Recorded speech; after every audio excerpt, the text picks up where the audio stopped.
Olá, graça e paz, meu irmão e minha irmã. Estamos iniciando a leitura da Bíblia em 365 dias, uma dose de amor com a palavra de Deus.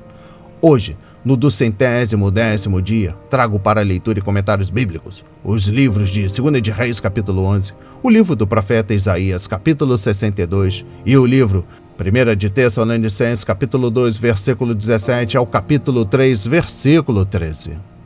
Meu conselho é que todos tenham em mãos bloco de anotação, caneta ou lápis. A Bíblia é tão importante quanto a sua leitura diariamente nos traz refrigério para a alma, sabedoria, sobretudo nos aproxima de Deus, fortalecendo assim a nossa fé e esperança. Enquanto você se arruma, se prepara aí, um lembrete para a sua vida. Todos nós temos a necessidade de estarmos em comunhão com Deus diariamente. Comunhão esta, através da leitura da Bíblia.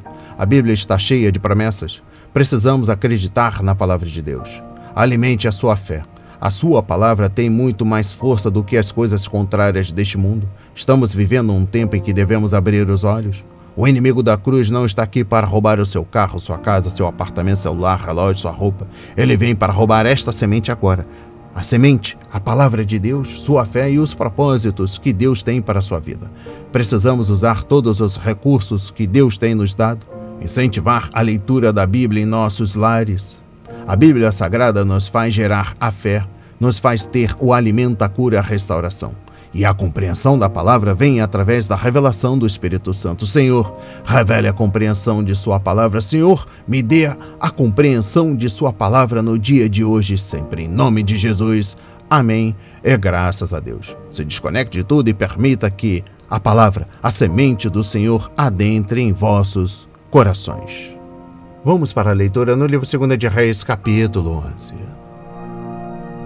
Atalia usurpa o trono de Judá. Quando Atalia, mãe de Acasias, viu que seu filho era morto, levantou-se e destruiu toda a descendência real. Mas Joseba, filha do rei Jorão e irmã de Acasias, raptou Joás, filho de Acasias, do meio dos filhos do rei, que seriam mortos, e o pôs juntamente com a sua babá numa câmara interior. E assim o esconderam de Atalia, e ele não foi morto. Joás esteve com ela escondido na casa do Senhor durante 6 anos, e Atalia reinava no país. Joás é ungido rei de Judá. No 7º ano, Joiada mandou chamar os capitães dos cários e da guarda e reuniu-se com eles na casa do Senhor. Fez uma aliança com eles, pedindo que jurassem na casa do Senhor. Então lhes mostrou o filho do rei e lhes deu ordem, dizendo: Isto é o que vocês devem fazer. 1/3 de vocês que entram de serviço no sábado fará a guarda do palácio real. Outra 1/3 estará ao portão sul, e a outra 1/3 ao portão detrás da guarda. Assim vocês farão a guarda e a defesa deste palácio. Os 2 grupos que saem de serviço no sábado, estes todos farão a guarda da casa do Senhor junto ao rei. Vocês devem rodear o rei, cada um de armas na mão. E se alguém quiser entrar nas fileiras, que seja morto. Vocês devem acompanhar o rei aonde quer que ele for. Os capitães de 100 fizeram tudo o que o sacerdote Joiada lhes havia ordenado. Cada um reuniu os seus soldados, tanto os que entravam de serviço no sábado, como os que saíam de serviço no sábado, e os levou ao sacerdote Joiada. O sacerdote entregou aos capitães de 100 as lanças e os escudos que haviam sido do rei Davi e que estavam na casa do Senhor. Os guardas se puseram cada um de armas na mão, desde o lado direito da casa real até o seu lado esquerdo e até o altar, e até o templo, para rodear o rei. Então Joiada trouxe para fora Joás, o filho do rei, pôs a coroa na cabeça dele e lhe entregou o livro do testemunho. Eles o constituíram rei, o ungiram, bateram palmas e gritaram: Viva o rei! A morte de Atalia. Quando Atalia ouviu o barulho dos guardas e do povo, veio para onde o povo estava, na casa do Senhor.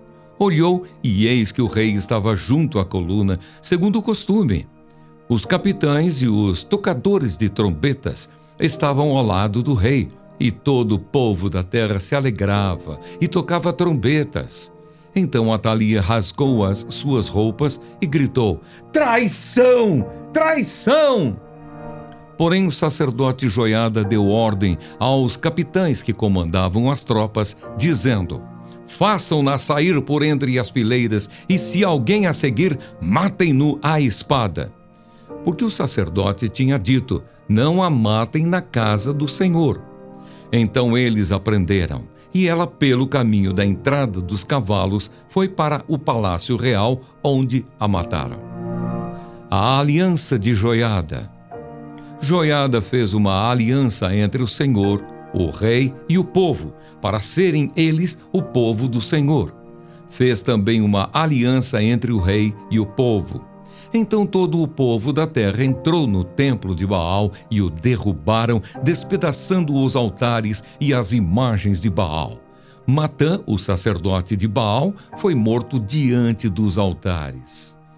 O sacerdote Joiada pôs guardas sobre a casa do Senhor. Reuniu os capitães dos cários, os da guarda e todo o povo da terra, e todos estes conduziram o rei, desde a casa do Senhor até o palácio real, passando pelo portão da guarda. E Joás sentou-se no trono dos reis. Todo o povo da terra se alegrou e a cidade ficou tranquila, depois que mataram Atalia à espada, junto ao palácio real. Joás tinha 7 anos de idade quando o fizeram rei. Amém. Compreendendo o livro 2 de Reis, capítulo 11, trago o versículo 12. Quando todos estavam em seu devido local, Jeoiada trouxe para fora o rei de 7 anos de idade e o apresentou ao povo. Em seguida, pôs a coroa na cabeça de Joás e lhe deu uma cópia da lei de Deus, a qual ele deveria obedecer, conforme Deuteronômio 17, versículos 14 a 20, capítulo 31, versículo 26. O sumo sacerdote ungiu Joás e o povo recebeu com alegria como seu governante. O significado literal de viva o rei é vida longa ao rei, conforme 1 de Samuel capítulo 10, versículo 24, e 2 de Samuel capítulo 16, versículo 16, e 1 de Reis capítulo 25 e versículo 39. Deus cumpriu sua promessa na aliança e pôs um dos descendentes de Davi no trono de Judá. Compreendendo o versículo 14, é um paradoxo ver Atalia gritar traição, traição, quando era ela a verdadeira traidora. Joás era descendente de Davi e tinha todo o direito ao trono, enquanto Atalia havia usurpado o governo que não lhe pertencia. Jeoiada ordenou aos comandantes militares que a escoltassem para fora da área do templo e disse aos guardas que matassem qualquer um que a seguisse. Uma vez de volta aos terrenos do palácio perto da porta dos cavalos, eles a mataram à espada. Compreendendo o versículo 18, as portas do templo precisavam ser vigiadas para que nenhuma pessoa impura entrasse e contaminasse os outros adoradores. Avivamento é simplesmente obedecer à palavra de Deus e fazer o que o Senhor ordenou aos nossos pais que fizessem. Não precisamos das novidades do presente, precisamos das realidades do passado. E eu encerro a compreensão do livro 2 de Reis, capítulo 11, trago o versículo 20. Os sacerdotes dispersos, levitas e o povo da terra se reuniram para honrar o Senhor e obedecer a sua palavra. O pecado foi purificado, a vontade de Deus se cumpriu e o nome do Senhor foi glorificado. Deus pôde fazer isso naquela época e pode fazê-lo hoje. Mas temos de confiar que Ele fará as coisas à sua maneira.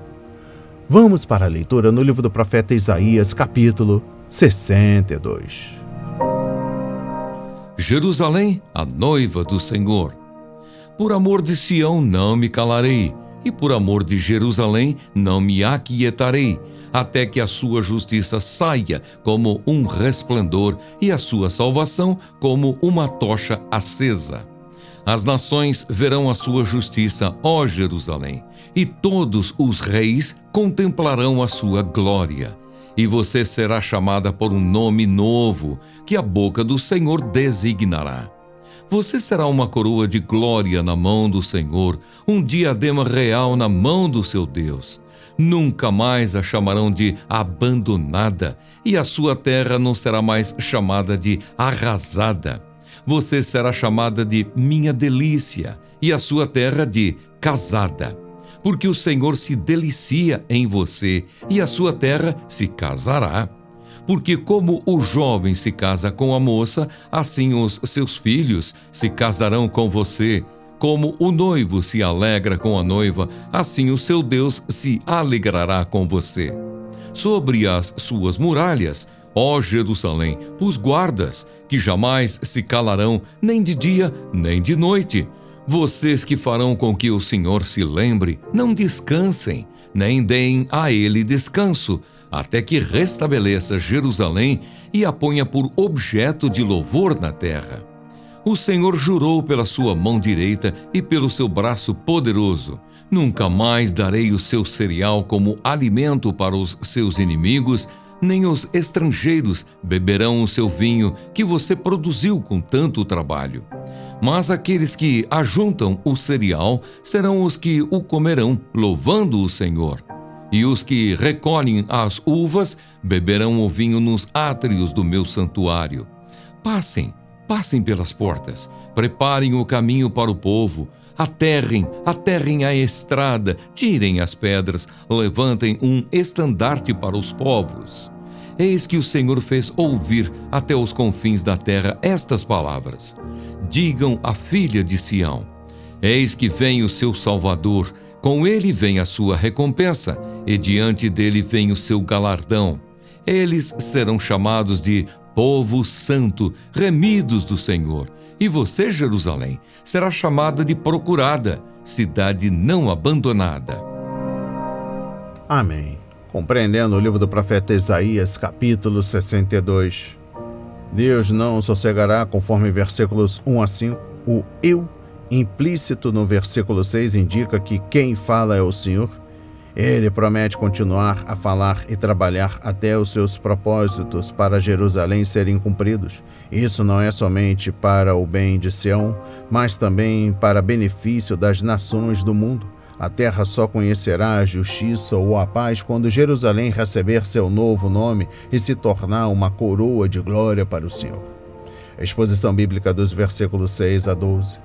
As sentinelas não devem se calar ou descansar. Deus deu ao seu povo líderes para guiá-lo, mas ele não foi fiel, conforme capítulo 56, versículo 10. Agora o Senhor lhe dá sentinelas fiéis, que sempre fazem Deus se lembrar de suas promessas. Não lhe concedam descanso até que ele estabeleça Jerusalém e faça dela louvor da terra. Conforme capítulo 62, versículo 7. É um incentivo para que oremos pela paz de Jerusalém, conforme Salmos 122, versículo 6. Exposição bíblica dos versículos 8 e 9. Deus promete que os judeus nunca mais perderão suas colheitas para o inimigo, mas colherão os frutos de seu trabalho nos átrios do santuário do Senhor. Que privilégio! De acordo com Ezequiel 40, 48, haverá um tempo milenar e os judeus adorarão ao Senhor ali. Tendo recebido seu Messias, eles agora irão entender claramente o significado espiritual de sua adoração. Hoje, a mente deles está velada, conforme 2 Coríntios capítulo 3, versículos 14 a 18. Mas depois seus olhos irão se abrir. Aleluia! E eu encerro com a compreensão do livro do profeta Isaías, capítulo 62, com a exposição bíblica dos versículos 10 a 12. Deus só terá descanso quando cumprir seus propósitos para o seu povo, e o mundo só terá paz quando isso acontecer. Ele nos pede para não lhe concedermos descanso, conforme versículo 7, mas para intercedermos por Israel e Jerusalém, pois as orações de seu povo são uma parte importante do plano do Senhor. Vamos para a leitura no livro 1 de Tessalonicenses, capítulo 2, versículo 17 ao capítulo 3, versículo 13. O interesse de Paulo pelos Tessalonicenses. E nós, irmãos, estando separados de vocês por breve tempo, ficando longe dos olhos, mas perto do coração, com muito mais empenho e com grande desejo, procuramos ir vê-los pessoalmente. Por isso quisemos ir até vocês, pelo menos eu, Paulo, por mais de uma vez. Porém, Satanás nos barrou o caminho, pois quem é a nossa esperança, ou a alegria, ou a coroa em que nos gloriamos na presença de nosso Senhor Jesus em sua vinda? Não é verdade que são vocês? Sim, vocês são realmente a nossa glória e a nossa alegria. As boas notícias trazidas por Timóteo. Por isso, não podendo esperar mais, achamos por bem ficar sozinhos em Atenas e enviar o nosso irmão Timóteo, ministro de Deus no Evangelho de Cristo, para fortalecer e animá-los na fé, a fim de que ninguém se inquiete com essas tribulações. Porque vocês mesmos sabem que fomos designados para isto.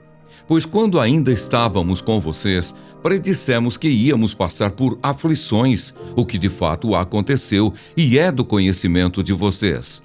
Foi por isso que, já não me sendo possível continuar esperando, mandei perguntar a respeito da fé que vocês têm, temendo que vocês fossem provados pelo tentador e o nosso trabalho se tornasse inútil. Agora, porém, com o regresso de Timóteo, vindo do meio de vocês, trazendo-nos boas notícias a respeito da fé e do amor que vocês têm, e ainda de que sempre guardam grata lembrança de nós, desejando muito nos ver, como, aliás, também nós temos vontade de ver vocês. Sim, irmãos, por isso ficamos animados a respeito de vocês, pela fé que vocês têm, apesar de toda a nossa necessidade e tribulação. Porque agora vivemos, se vocês estão firmes no Senhor. Pois que ação de graças podemos render a Deus no que se refere a vocês, por toda a alegria com que nos regozijamos por causa de vocês diante do nosso Deus? Oramos noite e dia com máximo empenho para que possamos ir vê-los pessoalmente e suprir o que ainda falta à fé que vocês têm. Paulo ora pelos Tessalonicenses. Que o próprio Deus, o nosso Pai, e Jesus, o nosso Senhor, preparem o nosso caminho para podermos ir visitar vocês. E o Senhor faça com que cresça e aumente o amor de uns para com os outros e para com todos, como também o nosso amor por vocês, a fim de que o coração de vocês seja fortalecido em santidade, isento de culpa, na presença de nosso Deus e Pai, na vinda de nosso Senhor Jesus, com todos os seus santos. Amém. Compreendendo o livro 1 de Tessalonicenses, dos capítulos 2, versículo 17 ao capítulo 3, versículo 13, inicio no capítulo 2 com a exposição bíblica dos versículos 17 a 20. Paulo não disse que receberia uma coroa, embora essa seja a sugestão. Ele disse que os santos seriam a sua coroa quando ele se encontrasse com eles no tribunal divino. Com certeza, alguns cristãos na igreja não estavam vivendo como deveriam e outros eram um fardo para o apóstolo. Porém, quando Paulo olhou para a frente e viu na glória, eles trouxeram alegria ao seu coração. Compreendendo o versículo 19, o fato de Deus promover recompensas para nós é outra evidência de sua graça. O Senhor poderia exigir nosso serviço simplesmente com base em tudo o que Ele fez por nós, mas nossa motivação para servir-lhe é o amor. Em sua graça, o Senhor nos dá recompensas a fim de que possamos ter algo para dar-lhe em troca.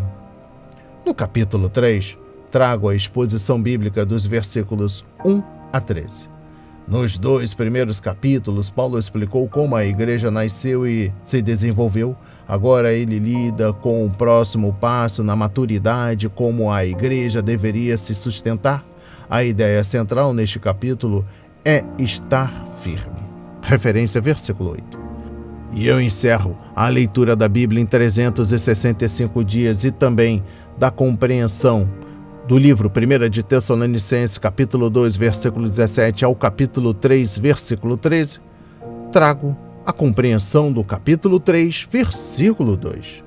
O termo que Paulo usou para descrever Timóteo, cooperador, enfatiza a ideia de companheirismo e trabalho. Timóteo não tinha medo de trabalhar. Ele havia trabalhado fielmente com Paulo, conforme Filipenses 2, versículo 22, e sabia ministrar nas igrejas. Firmar novos cristãos na fé é uma tarefa que exige muito de quem ministra. Os neófitos têm muitos problemas e muitas vezes não creem tão rapidamente como achamos que deveriam. Ensinar-lhes as coisas de Deus requer amor e paciência, e Timóteo tinha essas qualidades. A palavra de Deus é uma das melhores ferramentas para firmar novos cristãos na fé. Quando foi tentado por Satanás, Jesus usou as sagradas escrituras para derrotá-lo, conforme Mateus 4, versículos 1 a 11. Paulo admoestou os cristãos de Éfeso a usarem a espada do Espírito, que é a palavra de Deus, Efésios 6, versículo 17, em sua batalha contra o diabo e seus assistentes demoníacos. O conhecimento prático da Bíblia é essencial para o crescimento e a estabilidade espiritual do crente. A palavra de Deus é alimento para nós, conforme Mateus 4, versículo 4, luz para nos guiar, Salmos 119, versículo 105, e uma arma para nossa defesa, Efésios 6, versículo 17. A afirmação "é isso que diz o Senhor" é nosso alicerce seguro. Uma das razões por que Deus estabeleceu igrejas locais é que os cristãos podem crescer na palavra e, por sua vez, ajudar outros a também crescerem. Referência 2 Timóteo capítulo 2, versículo 2 e Efésios 4, versículos 11 a 16.